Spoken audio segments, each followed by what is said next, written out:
So hello guys, welcome back to my channel. मैं मोहित शर्मा। और आज एक बहुत ही अच्छी कंपनी की तरफ से अपॉर्चुनिटी आई है जिसका नाम विप्रो है।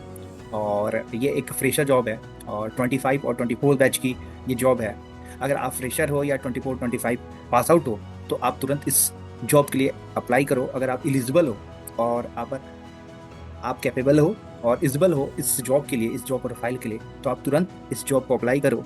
और मैं इसका जो लिंक होगा, जॉब का जो लिंक होगा, अप्लाई लिंक, मैं डिस्क्रिप्शन में ऐड कर दूंगा। और आप कमेंट में भी लिंक अगर कमेंट करते हो तो मैं आपको जॉब अप्लाई लिंक में शेयर कर दूंगा। सो ज़्यादा देरी नहीं करते हैं, हम लोग डायरेक्ट चलते हैं जॉब डिटेल्स पे। ओके, सो ये रहा विप्रो की तरफ से एक आप देख सकते हो, ये एक विप्रो की तरफ से एक बहुत ही अच्छी अपॉर्चुनिटी है। ओके, सो ये विप्रो की तरफ से एक बहुत ही अच्छी अपॉर्चुनिटी है और हम इसे देखते हैं आगे। ठीक है, देखिए, elevate knowledge and experience, BCA और BSc graduate of 2024 and 2025 can apply. ठीक है, तो आप अगर 24 और 25 बैच के हो और बीसीए और बीएससी है ग्रेजुएट्स, तो आप तुरंत इसे अप्लाई करें। एक ये बहुत ही अच्छी ये प्रोग्राम है, ओके, विप्रो की तरफ से है। और हम इसकी अब डिटेल्स पे चलते हैं। ठीक है, तो यहाँ सबसे पहले देखते हैं, आर यू एलिजिबल। ठीक है, एलिजिबिलिटी क्राइटेरिया क्या है। ठीक है, अगर आप एलिजिबल हो तो आप तुरंत इसे अप्लाई करें। सबसे पहले देखते हैं, you must be completed 10th and 12th। ठीक है, आप 10th एंड 12th कंप्लीट होना चाहिए आपका।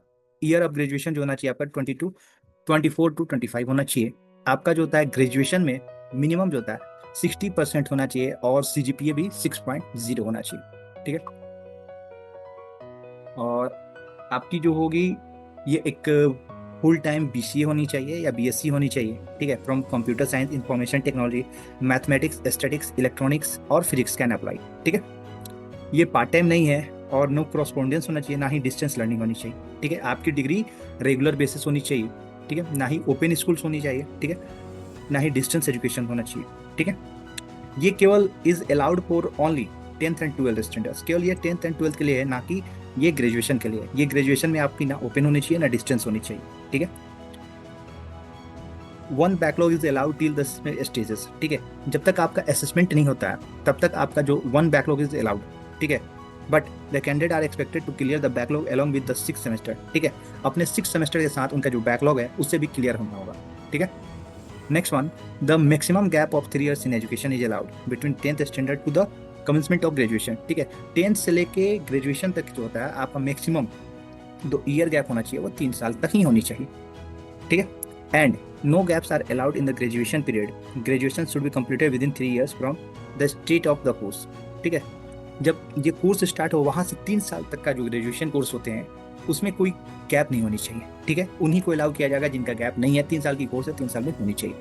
ठीक है, एडिशनल क्राइटेरिया क्या क्या है और भी इसमें क्या एडिशनल चीज होना चाहिए। You must have had a core mathematics as one of the subject in graduation. ठीक है, आपका जो मैथमेटिक्स है वो कोर सब्जेक्ट होना चाहिए ग्रेजुएशन में। ठीक है, और must be an Indian citizen, आप इंडियन सिटीजन होना चाहिए। Okay, and Bhutan Nepal citizen must submit their citizenship certificate. अगर आप भूटान से या नेपाल से हो तो आपका जो होता है सिटीजनशिप सर्टिफिकेट्स को यहाँ सबमिट करना होगा।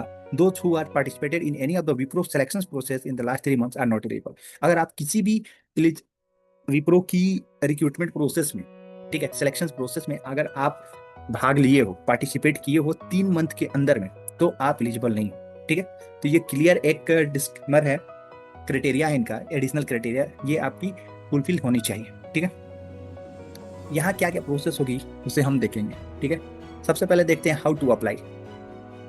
उसको स्टेप पहला होगा रजिस्ट्रेशन। सबसे पहले आपको इस लिंक है ऊपर, उस पर आपको रजिस्टर करना होगा। सेकंड होगा स्टेप जो होगा वो ऑनलाइन असेसमेंट होगा। ठीक है, वो ऑनलाइन असेसमेंट क्या होगा, आफ्टर रजिस्ट्रेशन होगा। Third one is business discussion. ठीक है, देन लेटर ऑफ इंटेंट। ठीक है, आपको लेटर ऑफ इंटेंट प्रोवाइड किया जाएगा। ठीक है, candidate who clear the HR discussion will be provided with a letter of intent. ठीक है, letter of intent HR round clear होने के बाद, डिस्कशन होगा, प्रोवाइड किया जाएगा। देन फिफ्थ स्टेज जो होगा वो प्री स्किलिंग ट्रेनिंग होगा। ठीक है, candidate will be invited for in depth learning journey to better prepare your for your job role. आपकी जो जॉब रोल होगी ना उसके लिए ट्रेनिंग दी जाएगी, प्री स्किलिंग ट्रेनिंग दी जाएगी। ठीक है, then you will be finally get, तब आपको फाइनली जो होता है ऑफर लेटर प्रोवाइड किया जाएगा with this disclaimer and details. ठीक है, अब देखते हैं थोड़ा शॉर्ट में कि जॉब डिटेल्स क्या रहेंगी, ठीक है। अब जैसे आप जॉब डिटेल्स रिसीव करें उसमें क्या रहेगा, व्हाट नेक्स्ट, तो आप डिजिग्नेशन रहेगा, ठीक है, एज ए स्कॉलर ट्रेनी रहेंगे आप, ठीक है, क्या है, स्कॉलर ट्रेनी। देन नेक्स्ट आपको जो होता है पहला साल वो ट्रेनिंग होगा, ठीक है। स्कॉलर ट्रेनिंग को 15,000 रुपया प्लस 488 जो होता है ESI प्लस ज्वाइनिंग बोनस 75,000, ठीक है। पहला साल आपको 15,000 की सैलरी प्लस ESI 488 की ESI प्रोवाइड कराई जाएगी with bonus 75,000 with the first month of stipend. ये 75,000 जो होगी ना, वो पहले मंथ जैसे 15,000 और 4,888 रुपीज प्रोवाइड की जाएगी ना, उसके अलॉन्ग विथ मीन्स आपको जो होगा वो 90,588 रुपीज प्रोवाइड की जाएगी, ठीक है, फर्स्ट मंथ में। एंड आफ्टरवर्ड, ठीक है, आपको 15,000 प्लस 488 की जो होता है स्टाइपेंड प्रोवाइड की जाएगी। सेकंड ईयर्स जो होता है आप स्टाइपेंड जो होगी आपकी 17,000 प्लस 533 ESI होगी। थर्ड ईयर जो होगा आपका 19,000 से 618 जो होगी आपकी सैलरी होगी। देन फोर्थ ईयर आपका स्टाइपेंड जो होगा वो 23,000 की होगी, ठीक है। ट्रेनिंग एग्रीमेंट क्या होगी, you will be required to sign a training agreement for 60 month, means आपको 5 साल की ट्रेनिंग एग्रीमेंट पे ज्वाइन करने से पहले आपको साइन करनी होगी। और अगर if you will be liable to pay sum of on a pro rata basis if you leave the organisation before 5 years of training agreement are you, ठीक है। अगर आप ट्रेनिंग से पहले या आप इस एग्रीमेंट से पहले 5 साल से पहले इसे लीव कर रहे हो तो आपको 75,000 रुपया जो होता है उन्हें वापस देना होगा, ठीक है। So guys that's all, thank you. अगर आपको ये जॉब अच्छी लगी हो, ये डिटेल्स मेरी अच्छी लगी हो, वीडियो अच्छी लगी हो तो प्लीज़ लाइक करें, शेयर करें एंड चैनल को सब्सक्राइब करें। वैसे लोग को इस वीडियो के लिंक को प्रोवाइड करें जो कि इसकी नीड है, जिन्हें इसकी नीड है, जो फ्रेशर है 24-25 बैच की, ताकि उन्हें एक अच्छी अपॉर्चुनिटी मिल सके, ओके। अगर आपको किसी भी जॉब से रिलेटेड वीडियोस की या डिटेल्स की रिक्वायरमेंट है तो आप प्लीज़ कमेंट बॉक्स में कमेंट करें ताकि मैं आपको ऐसे ही वीडियो प्रोवाइड करता हूँ। So that's all, thank you. जय हिंद, जय भारत।